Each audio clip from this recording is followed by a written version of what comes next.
हजरत आयशा फरमाती हैं कि मेरे पास एक मांगने वाली आई, और माहा सबयान, उसके साथ 2 छोटे छोटे बच्चे थे।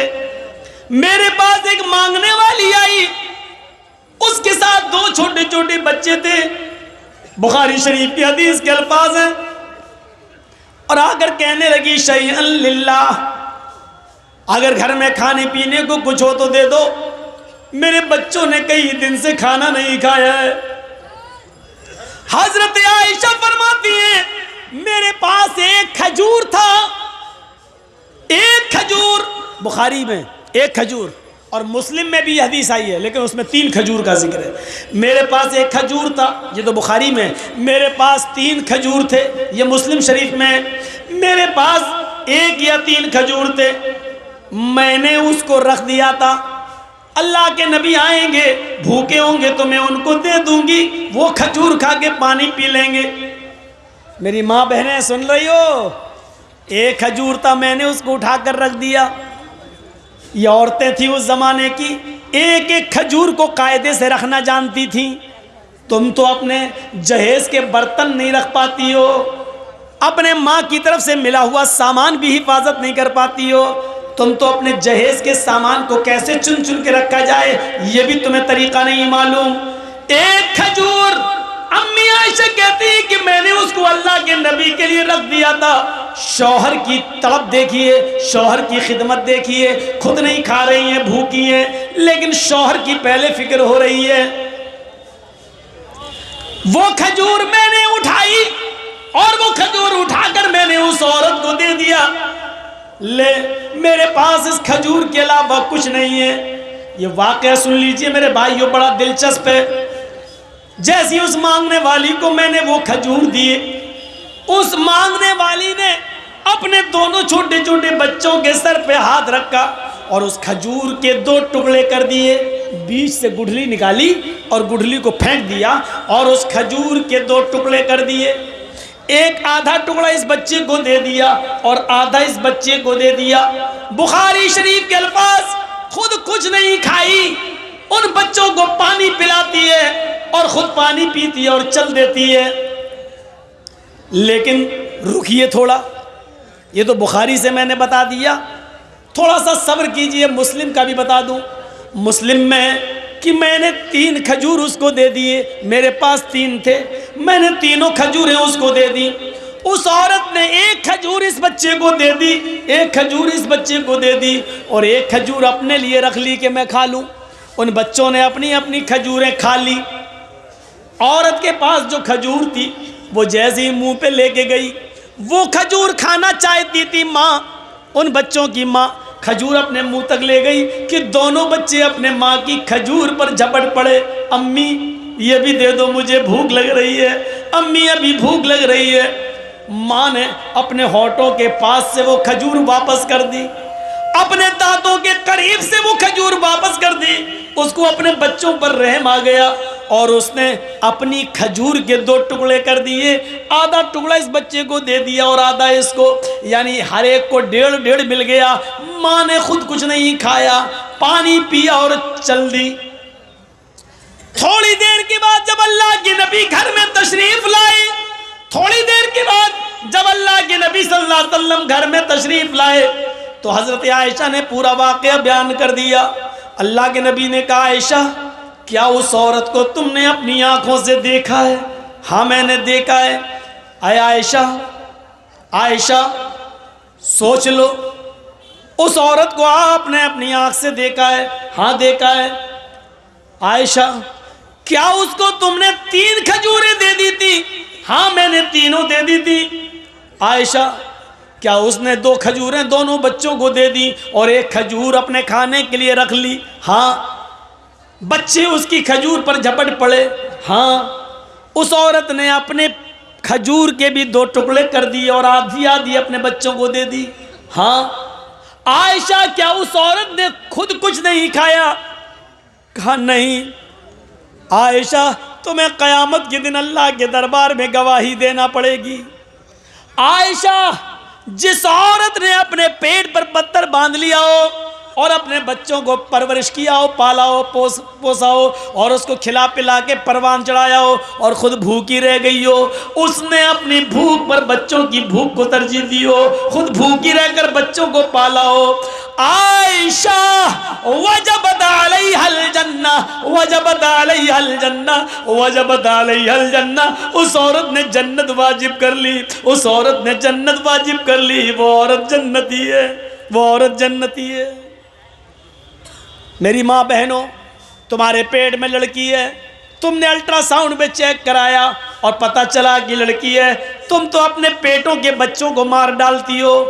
बहादुरी वो है कि औरत उस बच्चे को जन्म दे, खुद खाने पीने को नहीं लेकिन बच्चों को खिला रही हो, पिला रही हो। खुद भूखी है और बच्चों को खिला रही हो, पिला रही है। जितनी भी ताकत है, जिस हैसियत के लायक है, खुद भूखी है। ऐसी औरत के ऊपर अल्लाह के नबी कह रहे हैं उसने जन्नत को अपने ऊपर वाजिब कर लिया। 15 दिन से चूल्हा नहीं जला, 15 दिन से चूल्हा नहीं जला। अम्मा आयशा कहती हैं कि खजूर और पानी पर गुजारा चल रहा था। एक बार इतला मिली कि बहरीन से माल आया है और अल्लाह के नबी साहबे किराम में तकसीम करेंगे। उस माल में अल्लाह के नबी का भी भाग है, उस माल में नबी का भी हिस्सा है। फरमाया आयशा सिद्दीका ने, अल्लाह के नबी फजर की नमाज के बाद आप माल तकसीम करेंगे और आपका भी तो हिस्सा है। फरमाया आयशा खुश हो जाओ, आज हमें भी हिस्सा मिलेगा, हमारा भी हक है, हमें भी हिस्सा मिलेगा। आज चूल्हा संभाल लो, लकड़ियां रख लो चूल्हे में, आज हमारे घर में भी गोश्त पकेगा। 15 दिन से चूल्हा नहीं जला, आज हमारे इधर भी अच्छा खाना बनेगा। हजरत आयशा फरमाती है कि इधर अल्लाह के नबी फजर की नमाज पढ़ाने के लिए घर से बाहर निकलते हैं, हुजरे में जाते हैं, और इधर मैंने फजर की नमाज पढ़ने के बाद चूल्हा संभाल लिया, उसको पोत लिया और उसमें लकड़ियां रख दी कि अल्लाह के नबी जब अपना हिस्सा लेकर आएंगे तो आज मेरे घर में भी चूल्हा जलेगा। तकरीबन आज के टाइम के लिहाज से 10 या 11 बजे के आसपास इतना माल आया था बहरीन से कि वो माल तकसीम करते करते सहाबा किराम को देते देते सुबह हो गई, 9-10 बज गए, चाश्त का इशराक का वक्त हो गया, 11 बजे के आसपास का टाइम हो गया। सबके हिस्से दे दिए। अल्लाह के नबी को भी 2 थैले भर भर के मिल गए। एक आपने इस हाथ से पकड़ा, दूसरा थैला आपने दूसरे हाथ में लिया। आपने अपने दोनों थैलों को उठाया और लेके चल दिए। आप जैसे ही चले निकले, अल्लाह के नबी सल्लल्लाहु अलैहि वसल्लम अपने घर की तरफ रवा दवा हैं, जा रहे हैं। घर आने ही वाला है कि अचानक 2 छोटे छोटे मासूम बच्चों ने मोहम्मदुर रसूलुल्लाह का हाथ पकड़ लिया। दाएं देखा तो 7 साल का बच्चा, बाएं देखा तो 9 साल का बच्चा। दाएं देखा उसने ये थैला पकड़ लिया, बाएं देखा तो उसने दूसरा थैला पकड़ लिया।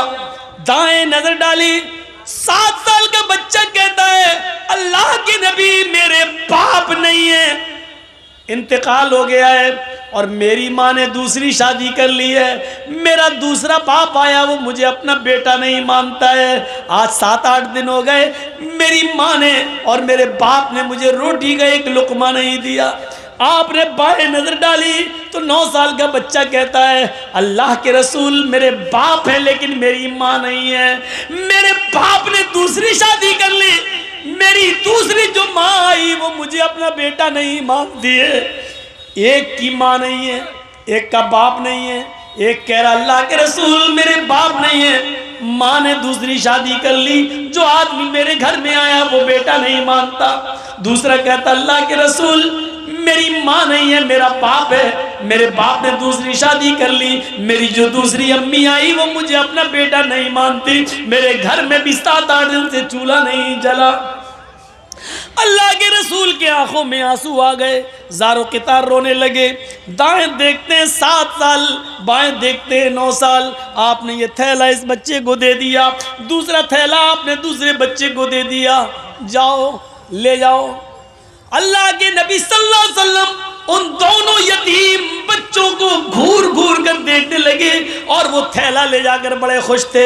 एक थैला दूसरा थैला दूसरा बच्चा लेके जा रहे हैं और अल्लाह के रसूल इस तरह अपने गाल पर हाथ रख कर देख रहे हैं इन यतीम बच्चों को, और उस वक्त तक देखते रहे, उस वक्त तक नजर डालते रहे जब तक कि ये बच्चे खुद ही नबी की आंखों से ओझल नहीं हो गए, नबी अकरम की आंखों से गायब नहीं हो गए। इस हाल में अल्लाह के नबी फिर दरवाजे को दस्तक देती हैं। हजरत आयशा दौड़ती हुई आती हैं, अल्लाह के नबी अपना हिस्सा लेकर आ रहे होंगे, दरवाजा खोलती हैं। अल्लाह के नबी ने कहा अस्सलामु अलैकुम। अम्मी आयशा कहती है वालेकुम अस्सलाम, अंदर आइए। अंदर जाते अल्लाह के नबी तो क्या देखती हैं अम्मा आयशा, जिस खाली हाथ से आप गए थे उसी तरह खाली हाथ लौट आए हैं। आपके हाथ में कोई थैला नहीं, कोई सब्जी नहीं, कोई गोश्त नहीं, कोई आटा नहीं, चावल नहीं, दाल नहीं, कुछ नहीं है नबी अकरम के हाथ में। कहने लगी अय अल्लाह के रसूल, आपने कहा था चूल्हा संभाल लो, संभाल लिया। अय अल्लाह के नबी, आपने कहा था आज मेरे घर में भी चूल्हा जलेगा, मैंने चूल्हे को जलाने का इंतजाम कर लिया, लेकिन आपको देखती हूँ खाली हाथ गए थे और खाली हाथ वापस आ गए। आपने नजरें पलटी, हाँ आयशा सच है, आज मुझे भी 2 थैले मिले थे, मैं अपना हिस्सा लेकर आ रहा था, लेकिन आयशा घर के दरवाजे के बाहर 2 यतीम बच्चों ने मेरा रास्ता रोक लिया। एक की उम्र 7 साल, दूसरे की उम्र 9 साल। आयशा एक की मां नहीं, एक का बाप नहीं। आयशा एक का बाप सोतेला, दूसरे की मां सोतेली। उधर बाप बेटा मानने के लिए तैयार नहीं, उधर सोतेली माँ बेटा मानने के लिए तैयार नहीं। और यतीम बच्चों का पेट उनकी पीठ से चिपक रहा था, भूख की हालत में उनको निढाल कर लिया था। और उन्होंने जब मुझसे कुछ मांगा तो मैंने दोनों थैले एक एक दोनों को दे दिया। अम्मी आयशा कहती हैं आपने कभी कुछ गलत किया ही कहा है जो आज करेंगे, अच्छा किया दे दिया, लेकिन मैं ये नहीं कह रही हूँ कि आपने गलत किया, अच्छा किया दिया, लेकिन अल्लाह के रसूल 2 मुट्ठी इस थैले में से निकाल लेते और 2 मुट्ठी अनाज इस थैले में से निकाल लेते, मैं चक्की पर पीस देती, आज घर का गुजर बसर चल जाता। 1 रोटी आप खा लेते, 1 रोटी मैं खा लेती। अल्लाह के नबी इतना तो आप निकाल सकते थे। फरमाया आयशा तुम सही कह रही हो, इतना मैं निकाल सकता था, मैंने सोचा भी था कि 2 मुट्ठी इसमें से निकाल लूं, 2 मुट्ठी इसमें से निकाल लूं, लेकिन आयशा जब उन यतीम बच्चों के चेहरों पे नजर पड़ी तो मेरी हिम्मत को, मेरे दिल को गवारा ना हुआ कि इन यतीम बच्चों का कोई हक मारूं, मैंने दोनों को दे दिया। आयशा यतीमी हमने देखी है, तुमने नहीं देखी। इन जुमलों पे गौर करो। आयशा यतीमी मैंने देखी है, तुमने नहीं देखी। तुम्हारे तो बाप अभी भी जिंदा हैं, तुम्हारी माँ तो अभी भी जिंदा है, तुम यतीम नहीं हो। यतीमी का दर्द मैंने देखा है। आयशा यतीमों की कंडीशन मुझसे ज्यादा कौन जानता होगा। आयशा मैं जब पैदा हुआ, पैदा होने से 2 महीने पहले मैंने बाप को खो दिया। मेरा बाप मेरे पैदा होने से 2 महीने पहले ही मुझे छोड़ के चला गया। मैं पैदा हुआ तो यतीम बनकर दुनिया में मैंने आंखें खोली तो यतीमी की हालत में मेरे बाप इस दुनिया में मौजूद नहीं थे।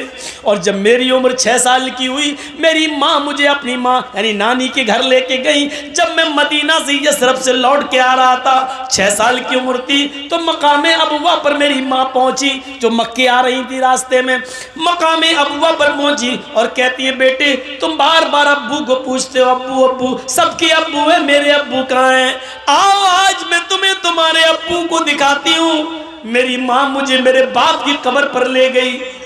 आया आयशा अपनी आंखों से मुझे मेरे बाप की कब्र दिखाई और खुद फूट फूट के रोने लगी।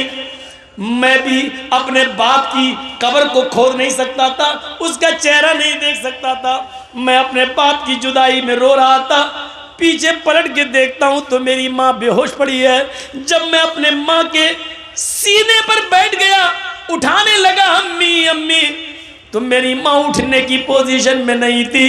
मेरी माँ की रूह कब से उस शरीर से परवाज हो चुकी थी। जहां बाप की कब्र देख रहा हूं और उसी जगह मैंने अपनी माँ को भी खो दिया हो। आयशा 6 साल की उम्र में मेरी माँ भी मुझे छोड़ के चली गई। जब मैं 8 साल का हुआ तो मेरा दादा भी मुझे छोड़ के चला गया। यतीमी हमने देखी है, तुमने नहीं देखी। आयशा तुम क्या जानो यतीमी का दर्द क्या होता है। आज उन दोनों बच्चों को मैंने थैला दे दिया है। उसके बाद कहते हैं अभी मेरी गुफ्तगू हो ही रही थी, इतने में ज़ोहर की नमाज का वक्त हो जाता है। अल्लाह के नबी मस्जिद में जाते हैं, ज़ोहर की नमाज पढ़ाते हैं। नमाज पढ़ाने के बाद उन 2 यतीम बच्चों की कंडीशन लोगों को बताते हैं जिनको आपने अपना हिस्सा दे दिया था।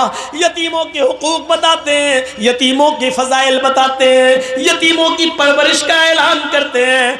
और फिर आपने इतना ज़्यादा ऐलान कर दिया, इतना ऐलान कर दिया उसी मस्जिद के अंदर, फरमाया यतीमों को खिलाने वालों, यतीमों को पिलाने वालों, अना व काफिलुल यतीमी फिल जन्नती कहातैन, अना व काफिलुल यतीमी फिल जन्नती कहातैन। लोगों, मैं और यतीम को खिलाने पिलाने वाला मैं, और यतीमों का हक अदा करने वाला मैं, और यतीमों की परवरिश करने वाला, ये दोनों जन्नत में ऐसे रहेंगे जैसे ये दोनों उंगली मिली हुई है। यानी वो मेरा पड़ोसी बनकर रहेगा जन्नत के अंदर, वो मेरा पड़ोसी बनकर रहेगा। यतीमों को मत सताना, यतीमों को मत रुलाना, यतीमों की आंखों में आंसू मत आने देना। यतीमों को खिलाने पिलाने वाला मेरा जन्नती बनकर, मेरा पड़ोसी बनकर रहेगा। उसका मकान मेरे मकान से चिपका हुआ होगा, वो मेरा जन्नत में मेरा पड़ोसी बनकर रहेगा। मेरे प्यारे साथियों, मैंने जन्नत का लफ्ज़ लाकर ये बताना चाहा कि यतीमों को खिलाने पिलाने वाला भी जन्नत में जाएगा। ये जन्नत में जाने वाले रास्ते मैंने आपके सामने बताए हैं। ये जन्नत में जाने वाले रास्ते हैं।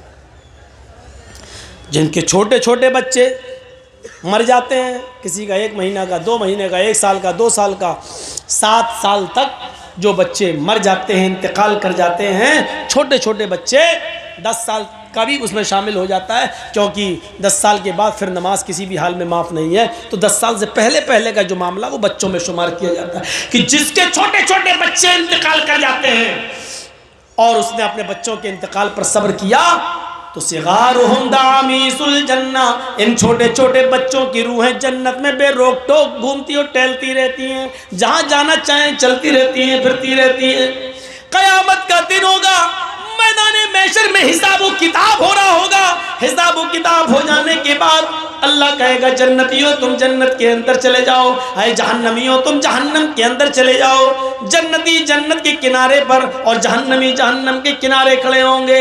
जहन्नमियों को अल्लाह जब जहन्नम में डालने का हुक्म देगा फरिश्तों को, तो उससे पहले कहेगा इन जहन्नमियों में से उन लोगों को अलग कर दो जिनकी जिंदगी में हमने उनके छोटे छोटे बच्चे छीने हैं, उनके बच्चे छीने हैं, जिन बच्चों का इंतकाल हो गया उनके माँ बाप को अलग कर दो, उनको अलग कर दिया जाएगा। अल्लाह कहेगा बाकी को जहन्नम में डाल दो, सबको जहन्नम में जहन्नमियों को डाल दिया जाएगा। जिनके छोटे छोटे बच्चे छीने थे उनको एक अलग कर दिया जाएगा। फिर अल्लाह फरिश्तों को हुक्म देगा, फरिश्तों इनको जहन्नम में डालने से पहले इनके बच्चों से इनको मिलवा दो, क्योंकि दुनिया में भी इनसे छोटेपन में हमने बच्चे छीन लिए थे। बच्चों ने अपने माँ बाप को नहीं देखा और माँ बाप ने अपने बच्चों से सही तरीके से बात भी नहीं की है, इसलिए कि कोई बोलता था कोई नहीं। छोटे छोटे मासूम बच्चे थे, हमने उनको उठा लिया। आज इनको मिलवा दो, इनको जहन्नम में जाने से पहले इनकी ये तमन्ना भी पूरी कर दो ताकि इनको शिकायत न रहे। फरिश्ते उनके छोटे छोटे बच्चे जिनके छीने गए होंगे लेके आएंगे, उनको उनके माँ बाप से मिलवाया जाएगा। जो बच्चा अपने माँ बाप से मिलेगा उसको पकड़ लेगा, उसको पकड़ लेगा और उसको बातें करता होगा, अब्बू अब्बू। अभी दोनों बातें हो रही होंगी, इतने में हुक्म होगा बस टाइम खत्म हो गया, इन बच्चों को छुड़ा लो। आए फरिश्तों बच्चों को जन्नत में ले जाओ और इनके माँ बाप को जहन्नम में डाल दो। हमने इन बच्चों से माँ बाप मिलवा दिए और माँ बाप को बच्चों से मिलवा दिया ताकि किसी को शिकायत न रहे। इनके माँ बाप को जहन्नम में डाल दो, जैसी अल्लाह ये हुक्म देगा जहन्नम में डाल दो, वैसे ही वो बच्चे अपने माँ बाप के दामन को पकड़ लेंगे। फयाखुज़ू बिनाहियति सौबी, वो अपने माँ बाप के कपड़े को दामन को पकड़ लेंगे। फलम युफारिक़हा, फिर उसको छोड़ने का नाम नहीं लेंगे, उससे अलग नहीं होंगे, उसको छोड़ेंगे नहीं। कहेंगे अल्लाह दुनिया में भी तूने दुनिया में भी मेरे माँ बाप से मुझको छीना, और आखिरत में भी मुझसे मेरे माँ बाप छीन रहा है। ऐ अल्लाह दुनिया में तूने मुझे छीना माँ बाप से, और आखिरत में माँ बाप को छीन रहा है मुझसे। ऐ अल्लाह ये तेरा कैसा इंसाफ है, दुनिया में भी तूने हमें मेरे माँ बाप नहीं दिए, और आखिरत में भी मुझे मेरे माँ बाप नहीं दे रहा है। ऐ अल्लाह फिर तो हम बदनसीब हुए कि दुनिया में भी मुझे मेरे माँ बाप नहीं मिले, और आखिरत में भी मेरे माँ बाप नहीं मिल रहे हैं। आय अल्लाह ऐसा न कर, अल्लाह मेरे माँ बाप को जन्नत में दाखिल कर दे, अल्लाह मेरे माँ बाप को मेरे साथ जन्नत में भेज दे।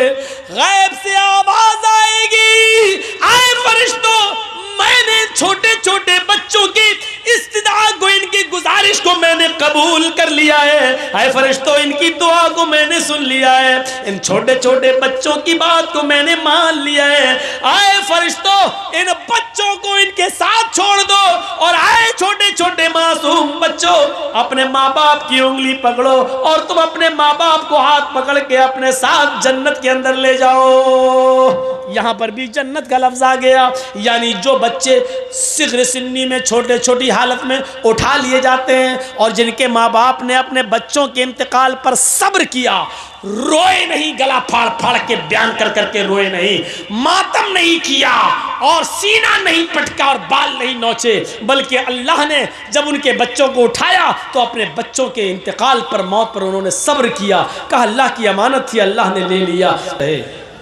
तो तुम्हें दुनिया में भी हमेशा नहीं रहना होगा, और जन्नत भी नहीं मिलेगी खोया हुआ मकाम, बल्कि एक दूसरा मकाम तुम्हें दिया जाएगा, जिसको हम दोज़ख कहते हैं, जहन्नम कहते हैं, अज़ाब अलीम के नाम से हम उसे याद करते हैं।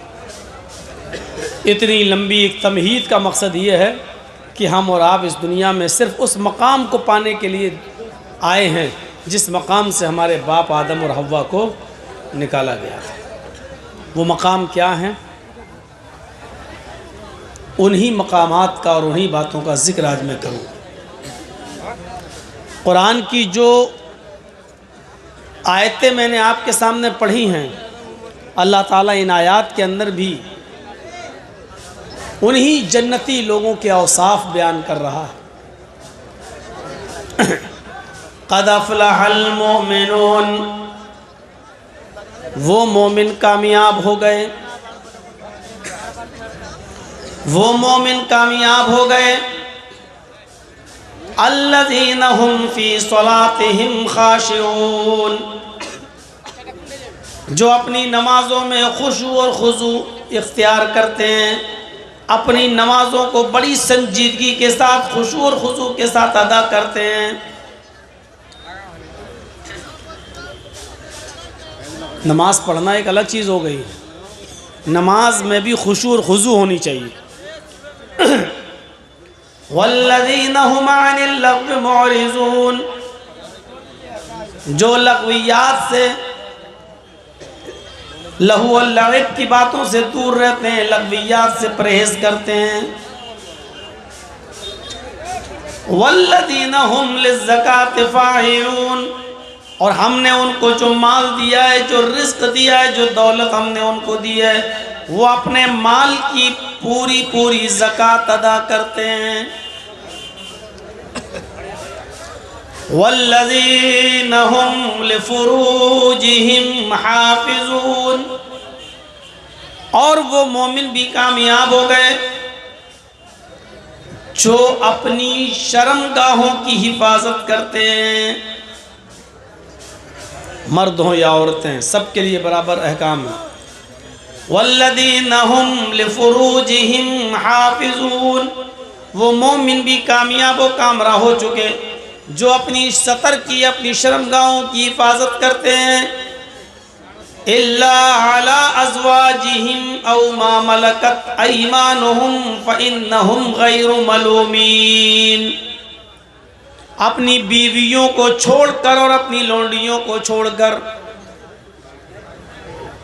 क्योंकि इन दोनों से शर्मगाह की हिफाजत न करने में तुम्हारे ऊपर कोई मलामत नहीं है, कोई गुनाह नहीं है।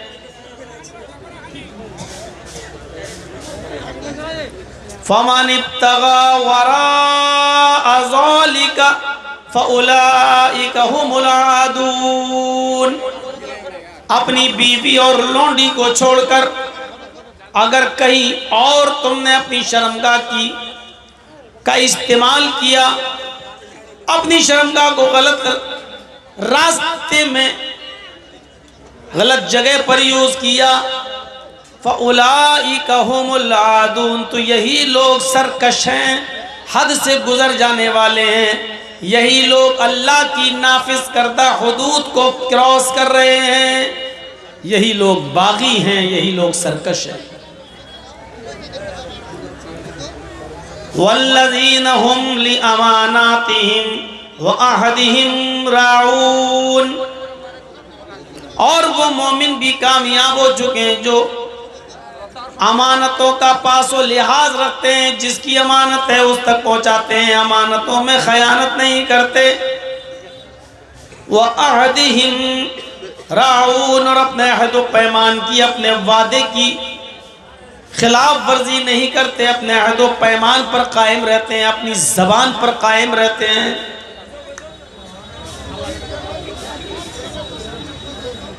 वल्लज़ीना हुम अला सलातिहिम युहाफिज़ून। और वो मोमिन भी कामयाब हो चुके हैं जो अपनी नमाजों की हिफाजत करते हैं, वक्त की पाबंदी के साथ नमाज कायम करते हैं। ओला इतनी एक लिस्ट बताई, क्या मसला है भाई आप लोगों का? ये जो लोग वीडियो बना रहे हैं इनको रोकिए दो, ये पीछे वालों को डिस्टर्ब करते हैं। कहाँ गए वॉलंटियर लोग? इनके मोबाइल छीन लीजिए आप लोग। और ये जितने यूट्यूब वाले हैं अपने कैमरे नीचे करिए, हमें खुद नहीं दिख रहा है यहाँ कौन लोग बैठे हैं, आप लोग तो लगा लेते हैं जाके। नीचे करिए तो कैमरा, नहीं वो वाला कैमरा नीचे करिए, वो जो सबसे लास्ट में उसको नीचे करिए।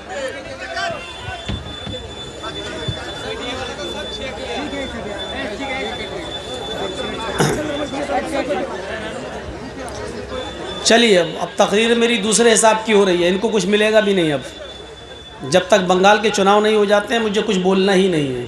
इन लोगों की वजह से मेरे ऊपर कई केस हुए हैं, इन चैनल वालों की वजह से।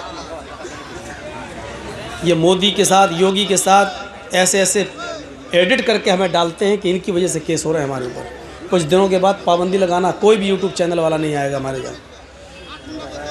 ये वाला भी भैया कैमरा बहुत ऊंचा, को तो मीनार दिखाई दे रही इसमें, ये वाला भी नीचे करिए। हाँ, आपको तो 80,000 रुपये महीना आ रहा है, जो लोग बेचारे एक दिन सुनने आए हैं उनका क्या होगा? हमने कह दिया ना, अब आप लोग बोलना ज़रूरी है। हम कह तो रहे हैं, आप ही लोगों के तो बारे में बोल रहे हैं। तो एक लिस्ट देखिए पूरी, इस लिस्ट को बयान करने के बाद अल्लाह ताला क्या कह रहा है वो देखिए। कामयाब हो गए मोमिन। कौन मोमिन? अल्लज़ीना हुम फ़ी सलातिहिम खाशिऊन, जो अपनी नमाजों में खुशू और खुजू बरतते हैं। नमाज एक तो वो ही जो हम लोग पढ़ते हैं, अल्लाहु अकबर समिअल्लाहु लिमन हमिदा, अल्लाहु अकबर। एक तो ये नमाज हो गई, 4 मिनट में 4 रकात हो गई, निकल गई। एक होता है नमाज के अंदर खुशू और खुजू।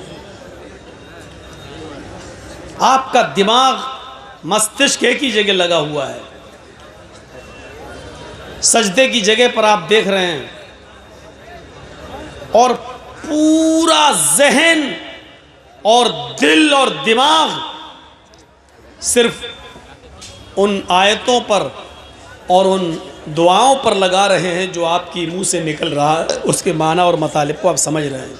ये अल्लाहु अकबर, अल्हम्दुलिल्लाहि रब्बिल आलमीन सोच रहे हैं इसका मतलब क्या है। और एक वाक़या बताऊं, अल-इसाबा में अहमद इब्न हजर अल-अस्क़लानी ने अल-इसाबा फ़ी तमीज़ सहाबा में इस वाक़े को नक़ल किया है कि इमाम मालिक रहमतुल्लाह अलैह मस्जिद नबवी की जिस मस्जिद में मस्जिद नबवी में इमामत करते थे, वहाँ एक बहुत बड़े मुहद्दिस जलील अब्दुर्रहमान इब्न महदी, ये बसरा के बहुत बड़े जलील क़द्र मुहद्दिस गुज़रे हैं। ये एक बार मदीने में तशरीफ़ लाए और इमाम मालिक रहमतुल्लाह अलैह नमाज़ पढ़ाने के लिए मुसल्ले पे खड़े हो गए। इमाम मालिक ने नमाज़ पढ़ाना शुरू कर दिया, अल्लाहु अकबर कह के नियत बांधी। अब्दुर्रहमान इब्न महदी बहुत बड़े मुहद्दिस थे।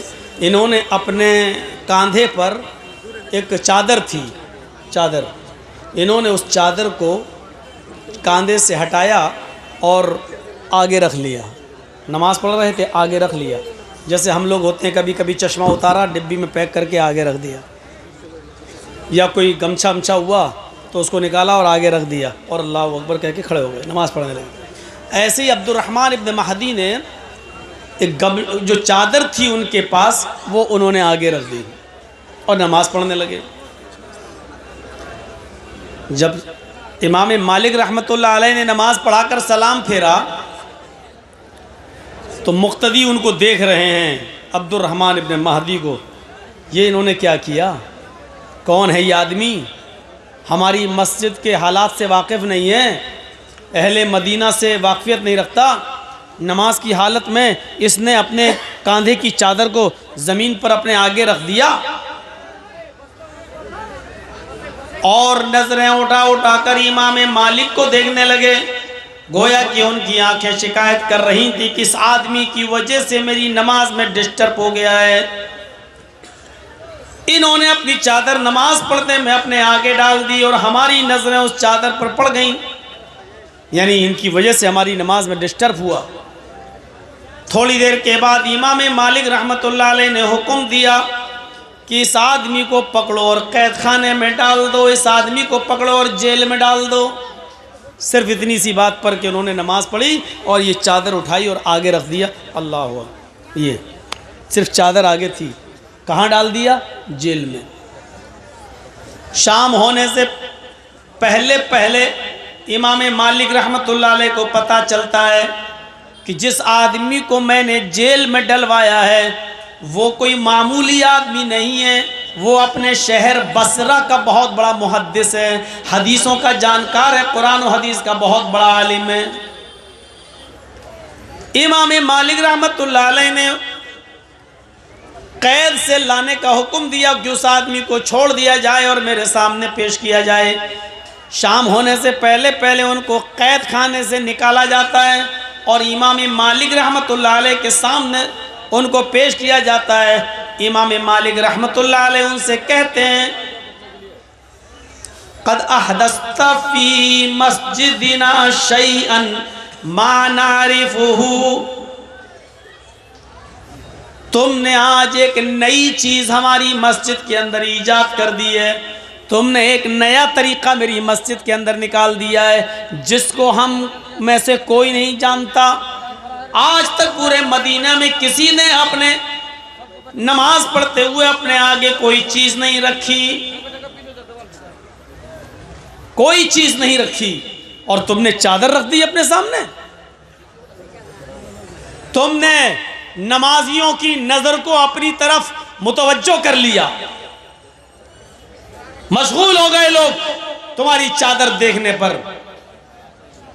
यह नमाज के खुशू और खुजू के खिलाफ है। आइंदा इस बात का ख्याल रखना, हदीसों के जानकार होते हुए, अच्छे आलिम होते हुए भी तुमने ये काम किया, क्या तुम्हें मालूम नहीं था? डांट दिया उनको और बाउंडेशन उनके ऊपर लगा दी कि आइंदा अगर ऐसा किया तो अच्छा नहीं होगा, जेल में सड़ना पड़ेगा तुम्हें, कैद खाने के अंदर।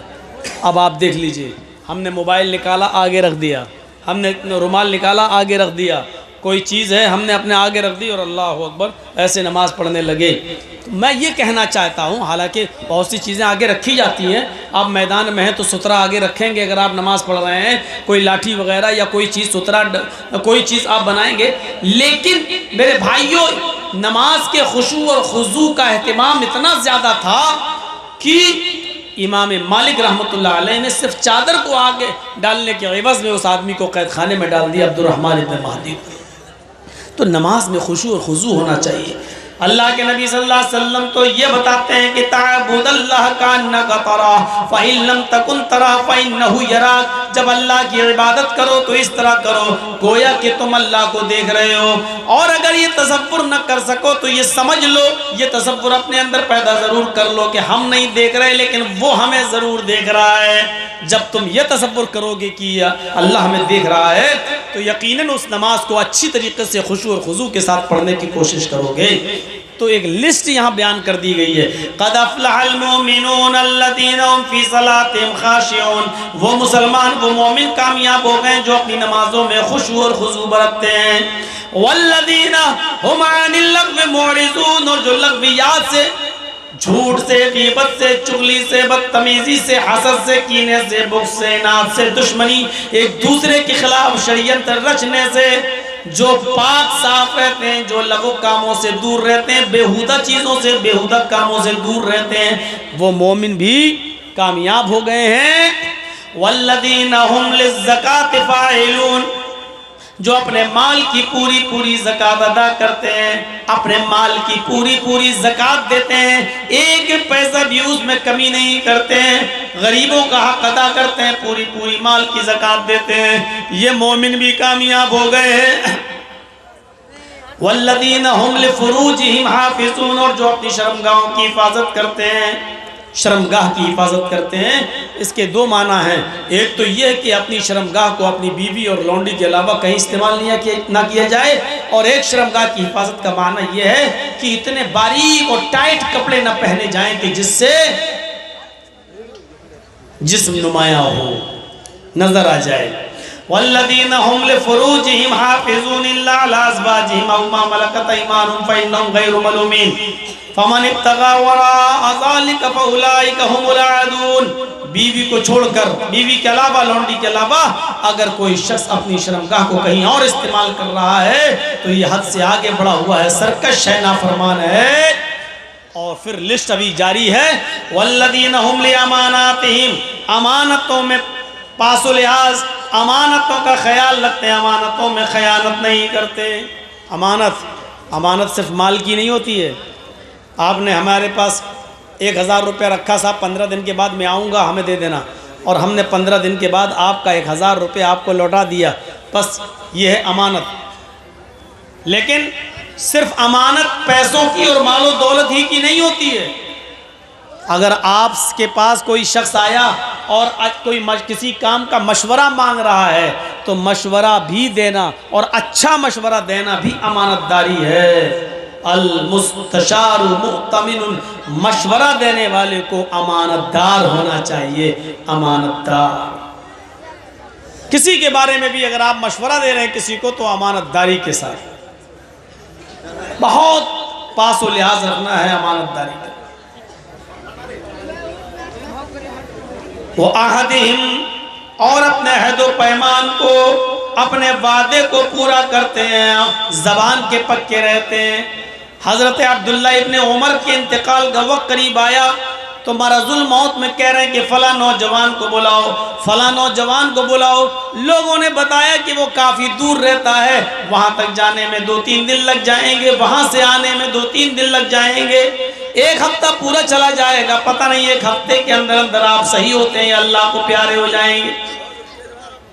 तो अब्दुल्ला इब्ने उमर ने वसीयत की, लोगों मैंने उस नौजवान से वादा किया था, मैंने उस नौजवान से वादा किया था जब मेरी बेटी जवान हो जाएगी, मेरी बेटी बालिग हो जाएगी तो मैं अपनी बेटी का निकाह तुम्हारे साथ कर दूंगा। मेरी बेटी बालिग हो चुकी है, मैं अपनी बेटी का निकाह उस नौजवान से करना चाहता हूँ। मुझे अभी तक वो ज़बान याद है जो मैंने उस नौजवान को दी थी, मुझे अपना वादा याद है जो मैंने उस नौजवान से किया था। ऐ लोगों, जाओ उसको लेकर आओ, अगर 4-5-6 दिन में वो आ जाता है अगर तुम उसको लाए और मेरे सामने पेश कर दिया, अगर मेरी जिंदगी में वो नौजवान आ गया तो मैं अपनी बेटी का निकाह उसके साथ खुद करूंगा, और अगर वो नौजवान मेरी जिंदगी में नहीं आ पाया, उसको यहाँ आने से पहले ही अगर मेरा इंतकाल हो जाए तो तुम सब गवाह रहना, मैंने इजाजत दे दी है, मेरी बेटी का निकाह उस नौजवान के साथ कर देना, क्योंकि मैंने उसको जबान दी थी, मैंने उससे वादा किया था। यहाँ तो जिस लड़के के साथ रिश्ता लगा है उससे भी अच्छा कोई लड़का अगर मिल गया तो इतने ऐब लगाकर इस लड़के को छोड़ दिया जाएगा कि वो कहेगा भैया तुम्हें निकाह ना करना था मत करते, कम से कम इल्ज़ाम तो मत लगाते इतना ज़्यादा मेरे ऊपर। ये हाल होता है। याद रखना, मोमिन की पहचान ये है कि वो अपनी ज़बान का पक्का रहता है।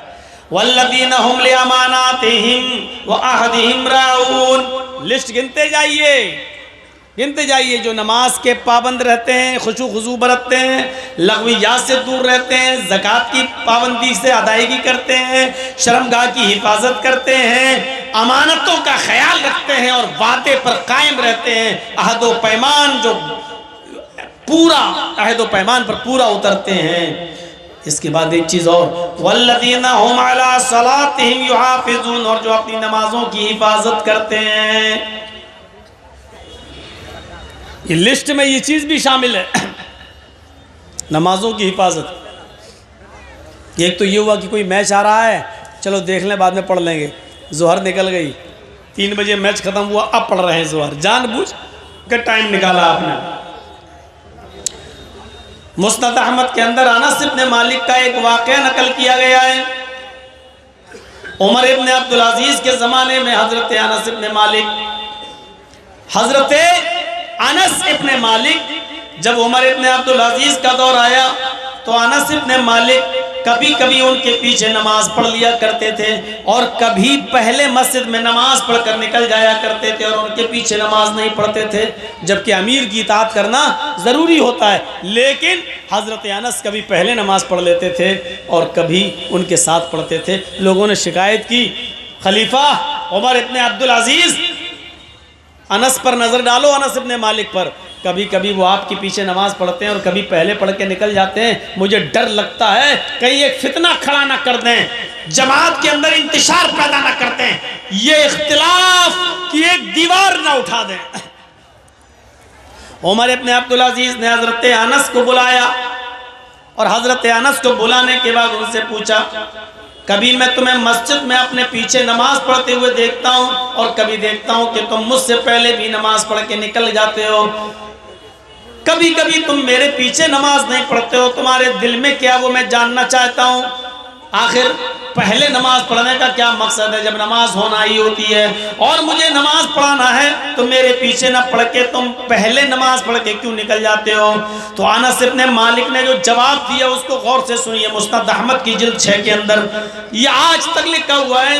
हज़रत अनस इब्न मालिक जवाब देते हैं, खलीफतुल मोमिनीन, आए खलीफतुल मुस्लिमीन, अमीरुल मोमिनीन, आपने बिल्कुल सच फरमाया, कभी मैं आपके पीछे नमाज पढ़ लेता हूँ, कभी आपके नमाज पढ़ने से पहले मैं खुद नमाज पढ़ के निकल जाता हूँ, और ऐसा इसलिए करता हूँ आए अमीरुल मोमिनीन, मेरी आँखें मेरी निगाहें जनाब मोहम्मद रसूलुल्लाह के नमाज के औकात को पहचानती हैं, मेरी आँखों ने मोहम्मद रसूलुल्लाह के नमाज के टाइम टेबल को जानती हैं, मेरी आँखें पहचानती हैं कि आप ज़ुहर कब पढ़ते थे, असर कब पढ़ते थे, मगरिब कब पढ़ते थे, इशा कब पढ़ते थे, फजर कब पढ़ते थे। मेरी आँखें जनाब मोहम्मद रसूलुल्लाह की ज़ुहर, असर, मगरिब, इशा, फजर इन नमाजों के औकात को पहचानती हैं। जब आप ज़ुहर और असर, मगरिब और इशा या फजर उस वक्त पढ़ते हैं जब जनाब मोहम्मद रसूलुल्लाह पढ़ा करते थे, तो यकीनन मैं आपके पीछे नमाज पढ़ता हूँ, उस वक्त मैं आपके पीछे नमाज पढ़ता हूँ। लेकिन जब आप नमाज के अव्वल वक्त को छोड़ देते हैं और ज़ुहर असर में देर से आते हैं, जब देर से नमाज पढ़ाते हैं, तो मैं अव्वल वक्त में जो टाइम जनाब मोहम्मद रसूलुल्लाह का था, मैं उस वक्त में ज़ुहर असर मगरिब इशा नमाज पढ़कर मैं निकल जाता हूँ, फिर मैं आपके पीछे नमाज नहीं पढ़ता, इसलिए कि मेरी आंखें जनाब मोहम्मद रसूलुल्लाह के नमाज के औकात को, टाइम टेबल को पहचानती हैं। ये है नमाज की मुहाफिजत, ये है मुदावमत सलात, इसको कहते हैं अपनी नमाजों की हिफाजत।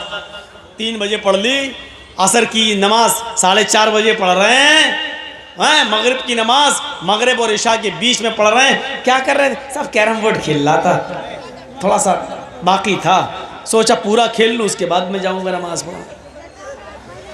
बेटा बैठ जाओ, यहीं बैठ जाओ, पेशाब लग रहा हो तो यहीं कर लेना, कोई बात नहीं, दिक्कत नहीं, बैठ जाओ, सामने मत खड़े होइए। डिश वल्लज़ीना हुम लिअमानातिहिम व अहदिहिम राऊन वल्लज़ीना हुम अला सलातिहिम युहाफ़िज़ून। एक लिस्ट बताने के बाद फिर क्या कह रहा अल्लाह?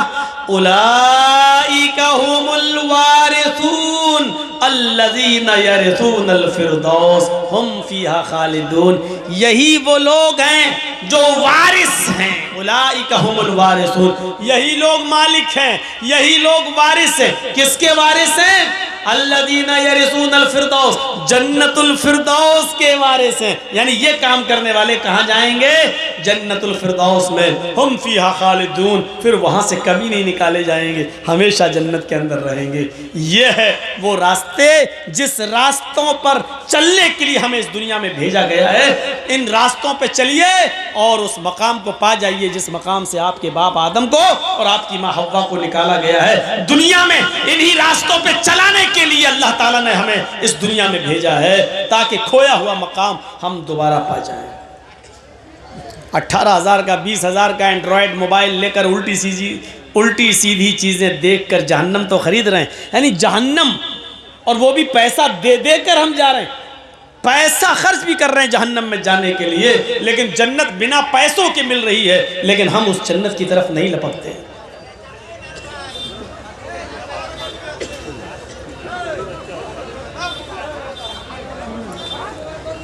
कितनी ख़तरनाक मिसालें दे चुका हूँ, अब दोहराना भी नहीं चाहता हूँ। मैं नहीं चाहता हूँ कि आप मजबूर करो हमें, क्या करें। नहीं, अभी तक मैंने देखा बाहर ये अपने बच्चों को बैलून दिला रहे थे, जलेबी खरीद रहे थे, और जैसे ही जर्जी साहब आए तो अब सोचेंगे आगे बैठ जाएं, आगे।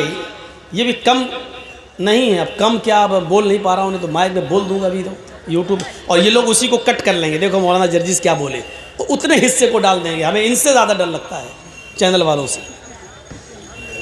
भैया थोड़ा सा इधर आ जाओ, ऐसे हो जाओ, इनको भी देखने दो जो लोग बैठे हुए हैं।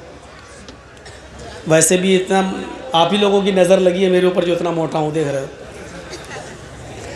ये जन्नत के रास्ते जो फ्री में मिल रहे हैं,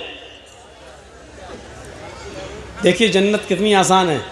मन क़ाल ला इलाहा इल्लल्लाहु दखलल जन्नह, लीजिए, जिसने कहा ला इलाहा इल्लल्लाह वो जन्नत में जाएगा।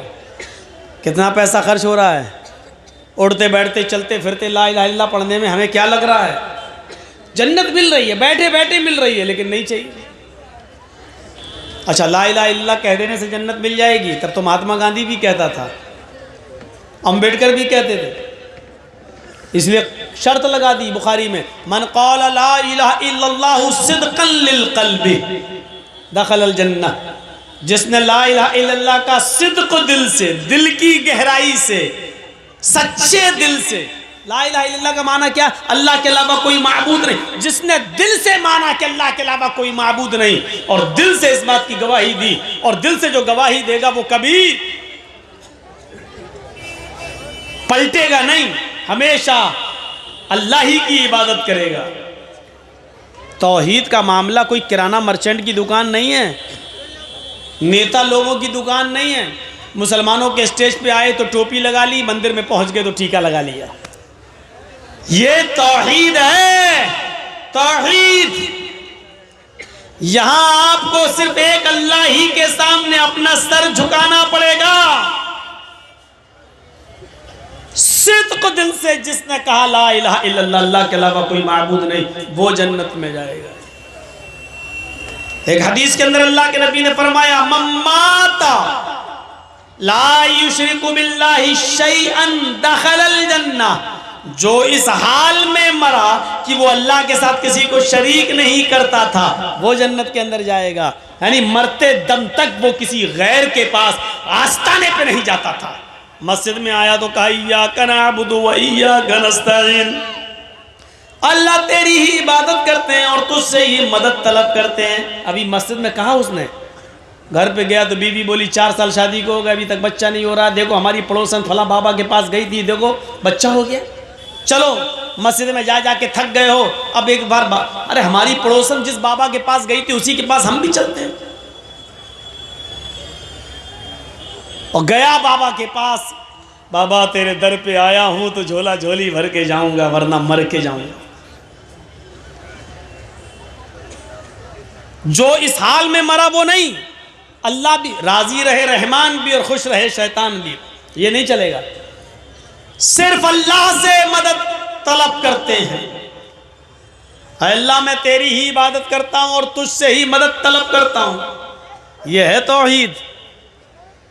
एक सहाबी अल्लाह के नबी के पास आए, बदवी थे, अराबी थे, देहाती थे। अल्लाह के नबी मैं दूर से आया हूं और दूर जाना है, अपना काम हो गया, सोचा जाते वक्त आपसे मिल लूं। अल्लाह के रसूल मुझे सूरज के गुरूब होने से पहले पहले अपने घर पहुंचना है, क्योंकि जंगल में खतरा है, जंगलों से गुजरूंगा। अगर सूरज गुरूब हो गया और सूरज गुरूब होने से पहले अगर मैं घर पे नहीं पहुंचा तो जंगल के खतरनाक जानवरों का डर है कहीं वो हमें फाड़ न दें, चीर न दें, इसलिए मैं जा रहा हूं अपने घर की तरफ। मुझे मुख्तसर नसीहत कर दीजिए, कोई ऐसी चीज़ बता दीजिए जिस पर मैं अमल कर लूँ। अब अल्लाह के रसूल की अक्लमंदी देखिए, आपने सोचा कि आदमी दूर जाएगा, सूरज डूबने से पहले पहले घर पहुंचना है। अब वो मौलाना जर्जीस की तरह 2 ढाई 3 घंटे की तकरीर नहीं कर रहे हैं अल्लाह के रसूल उसके सामने। अरे इतनी दूर से आए तो बैठो बैठो। सबसे ज़्यादा शायर लोग जो होते हैं वो पकाते हैं लोगों को, वो समझते जैसे हम फालतू हैं, ये भी फालतू है। अब वो जाना चाह रहा, बैठो बैठो एक शेर और सुन लो मेरा। अब वो शेर सुना रहा, अब वो तारीफ थोड़ा सा कर दिया, माशाल्लाह शेर बहुत अच्छा, वाह वाह क्या बात। अरे बैठो यार, ऐसे तो हमारे पास 10-15 शेर हैं। और सुना रहा है, अरे सुनो बैठो यार, चाय पिला, 2 चाय देना मलाई मार के। चाय भी पिला रहा है, शेर भी सुना रहा है। अल्लाह के रसूल ने कोई ऐसा काम नहीं किया, जानते हैं, दानिशमंद हैं, अक्लमंद हैं, मसलहत का तकाजा है, इस वक्त इसको घर जाना है, सूरज डूबने से पहले घर पहुंचना है, और कह रहा है कि अल्लाह के रसूल मुझे कुछ नसीहत कर दीजिए। तो आपने इतनी मुख्तसर नसीहत करके उसको रुखसत कर दिया कि आप दंग रह जाएंगे। अल्लाह के नबी ने कहा तुम जा रहे हो, जाओ, अल्लाह करे कि तुम शाम से पहले, सूरज डूबने से पहले खैर व आफियत के साथ घर पहुंच जाओ। लेकिन रास्ते में याद रखना, एक ही नसीहत तो मैं कर रहा हूं, इज़ा सअलता फस्अलिल्लाह व इज़ा इस्तअनता फस्तईन बिल्लाह। जब सवाल करने की ज़रूरत आ जाए तो सिर्फ अल्लाह से सवाल करना, और जब कोई चीज़ मांगने की और मदद तलब करने की ज़रूरत आ जाए तो सिर्फ एक अल्लाह से मदद तलब करना। हदीस की दूसरी किताबों में लिखा है, अगर जूते का तस्मा भी टूट जाए, जूते का तलवा भी अगर टूट जाए तो वो भी एक अल्लाह से मांगना, किसी गैर के सामने हाथ मत फैलाना। ये मुख्तसर नसीहत करके अल्लाह के रसूल ने उसको रुखसत कर दिया। तो मम्माता ला युशरिकु बिल्लाहि शैअन, जो इस हाल में मरा कि वो अल्लाह के साथ किसी को शरीक नहीं करता था, तो वो जन्नत के अंदर जाएगा। ये जन्नत में जाने के रास्ते हैं, कितना पैसा खर्च हो रहा है। मन काना आखिरु कलामी ला इलाहा इल्लल्लाहु दखलल जन्नह, जिसकी ज़बान से आखिरी जुमला निकला ला इलाहा इल्लल्लाह और निकलते ही वो मर गया, यानी उस मर्जुल मौत में मुब्तला है और आखिरी जुमला मरने से पहले उसकी ज़बान से निकला ला इलाहा इल्लल्लाह, हो गया। ला इलाहा इल्लल्लाह कहने के बाद उसको एक्सपायर हो गया, डेथ हो गई उसकी, इंतकाल कर गया। तो अल्लाह के नबी फरमाते हैं कि ला इलाहा इल्लल्लाह पर उसका इंतकाल हुआ, उसकी ज़बान से आखिरी जुमला ला इलाहा इल्लल्लाह निकला, दखलल जन्नह, वो कहाँ जाएगा, जन्नत के अंदर दाखिल हो। ये रास्ते हैं जन्नत में जाने के, जिनके लिए हम भेजे गए इस दुनिया में, इन रास्तों पे चलो। अल्लाह के नबी मस्जिद नबवी में बैठे हुए हैं, आपके साथ चंद साहबा हैं, और आपने एक इशारा किया और अंदर चले गए हुजरे में। आपने फरमाया मेरी उम्मत में से 70,000 अफराद ऐसे हैं जो बगैर हिसाब व किताब के जन्नत के अंदर दाखिल होंगे। मेरी उम्मत में 70,000 अफराद ऐसे हैं जो बगैर हिसाब किताब के जन्नत में जाएंगे। अल्लाह उनसे कोई हिसाब किताब नहीं लेगा, उनकी शक्लें देखेगा और फरिश्तों को हुक्म देगा, ओ फरिश्तों इनको जन्नत में ले जाओ, फरिश्तों इनको जन्नत में दाखिल कर दो। उनसे हिसाब किताब नहीं लिया जाएगा। ये कहकर अल्लाह के रसूल हुजरे में चले गए। साहबा आपस में सोचने लगे पता नहीं कौन लोग जन्नती होंगे, हम हुए कि नहीं हुए। अरे उन खुश नसीबों में 70,000 लोगों में मेरा शुमार होगा कि नहीं। ये तो शायद उन लोगों के बारे में आया है जो इस्लाम की हालत में पैदा हुए होंगे और इस्लाम ही पर जिनका इंतकाल हुआ होगा। हम तो पहले काफिर थे, बाद में इस्लाम लाए हैं, इसलिए हम लोग इसमें शामिल नहीं। थोड़ी देर के बाद जब अल्लाह के नबी हुजरे से निकल के आए तो आपने फरमाया शायद तुम लोग कंफ्यूज हो, शुबे में हो, डाउटफुल, पता नहीं कौन जन्नत में जाएगा। 70,000 लोग कौन होंगे जो बगैर हिसाब किताब के जन्नत में जाएंगे। साहबा ने कहा अल्लाह के रसूल हम लोग कंफ्यूज हैं, पता नहीं उनमें हम हैं कि नहीं हैं, इसलिए हम लोगों को शक है। तो अल्लाह के नबी ने कहा सुनो, ये 70,000 लोग जो बगैर हिसाब किताब के जन्नत में जाएंगे कौन होंगे। नौजवानों जरा सोचना है, जो अल्लाह के रसूल ने पहचान बताई है जन्नत में बगैर हिसाब किताब की जाने वाले लोगों की, क्या उनमें हम हैं। अल्लाह के नबी ने फरमाया मैं तुम्हारा कंफ्यूजन दूर करता हूं। पहला शख्स कौन होगा, दूसरा कौन होगा, तीसरा कौन होगा, चौथा कौन होगा।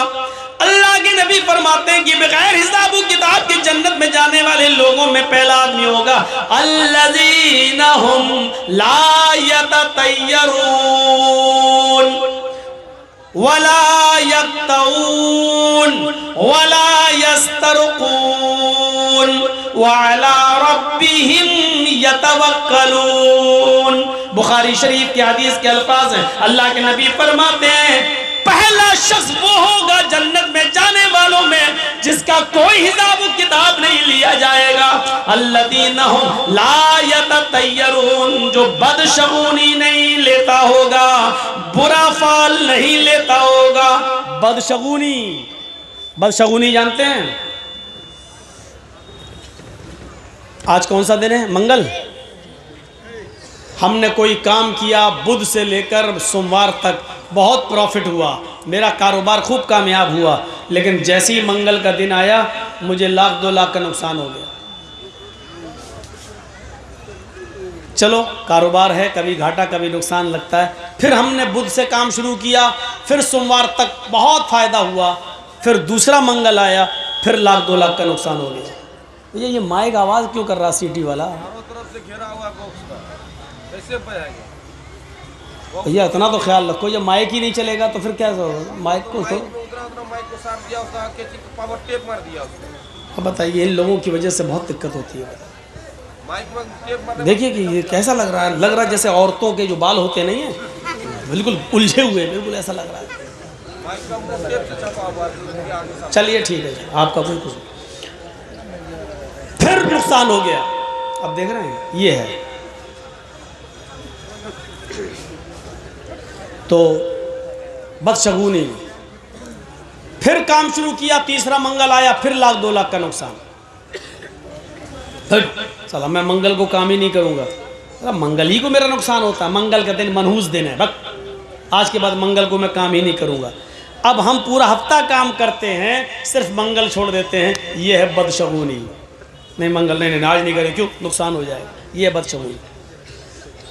जर्जी साहब किसी गाड़ी के ड्राइवर के पास बैठे हुए हैं, लेके जा रहा है, जलसे में जाना है, रात भर जागे हैं, नींद आ रही, सो रहे हैं गाड़ी में, उसने अचानक ब्रेक मारे, बहुत तेज हूँ, गिरे हूँ। भाई इतनी तेज ब्रेक क्यों लेता भाई?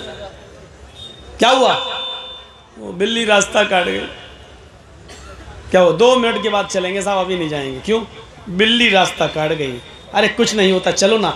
अरे मौलाना साहब अपना मुल्ला मौलवी तो अपने पास रखो, हम तो 2 मिनट के बाद ही चलेंगे, अभी नहीं जाएंगे। बिल्ली रास्ता काट गई, उल्टी तरफ से काटी है, बहुत खतरनाक होता है। हमने कहा बे कभी नेताओं के सामने से गुजरे हो? कहता हाँ। तो हमने कहा गाड़ी तब रोकना चाहिए थी तुम्हें, ये तो बिल्ली अल्लाह की मखलूक है बेचारी, उससे वो इतनी मनहूस हो गई।